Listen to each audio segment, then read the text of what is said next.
আসসালামু আলাইকুম রহমতুল্লাহি ওয়া বারাকাতুহু। সুপ্রিয় ভাই ও বোনেরা, আবারও স্বাগত জানাচ্ছি আরেকটি নতুন ভিডিওতে। আমাদের আজকের এই ভিডিওতে জানাবো বিবাহিত একটা নারী স্বামী ছাড়া কতদিন থাকতে পারে।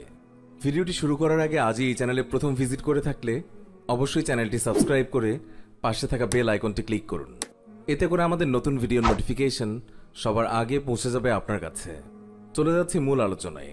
ওমর রাদিয়াল্লাহু তাআলা আনহু তার মেয়ে হাফসাকে জিজ্ঞাসা করেছিলেন, একজন নারী তার স্বামী ছাড়া কতদিন থাকতে পারে? তিনি উত্তর দিলেন, 6 মাস বা 4 মাস। তারপর থেকে তিনি কোনো সৈনিককে 6 মাসের বেশি বাইরে থাকতে দিতেন না। মারিফাতুল সুনান ওয়াল আসার লিল বাইহাকি 14/249। এ থেকে বোঝা যায় বিশেষ প্রয়োজনে 6 মাস স্ত্রী ছাড়া থাকা যায়। এর থেকে বেশি থাকলে স্ত্রীর সম্মতির প্রয়োজন আছে। রাসূলুল্লাহ সাল্লাল্লাহু আলাইহি ওয়াসাল্লাম বলেছেন যে তোমাদের উপর তোমাদের নফসের হক আছে, তোমাদের স্ত্রীর হক আছে, তোমরা সবার হক আদায় করবে। বুখারী 6139।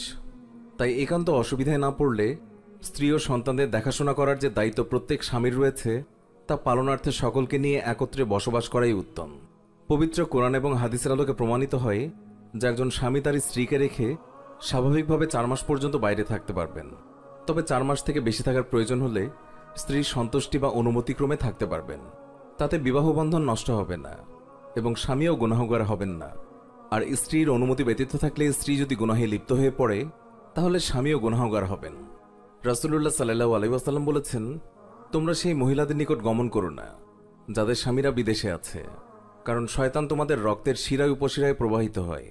তিরমিজি 172। রাসূলুল্লাহ সাল্লাল্লাহু আলাইহি ওয়াসাল্লাম ছিলেন সবচেয়ে জ্ঞানী ব্যক্তি এবং বড় সমাজবিজ্ঞানী। তিনি জানতেন যে স্বামীর অনুপস্থিতিতে অন্য পুরুষ বাড়িতে প্রবেশ করলে জেনা ব্যভিচারের রাস্তা খুলে যাবে। মানুষ যতই ভালো হোক, শয়তানের প্ররোচনায় সে পাপে লিপ্ত হয়ে যেতে পারে। প্রিয় দর্শক, এই ছিল আমাদের আজকের ভিডিও। আশা করছি আমাদের এই ভিডিওটি আপনাদের ভালো লেগেছে। আর কমেন্ট করে জানিয়ে দিন এই ভিডিওটি নিয়ে আপনার মূল্যবান মতামত। এতক্ষণ ধরে আমাদের ভিডিওটি দেখার জন্য অনেক অনেক ধন্যবাদ।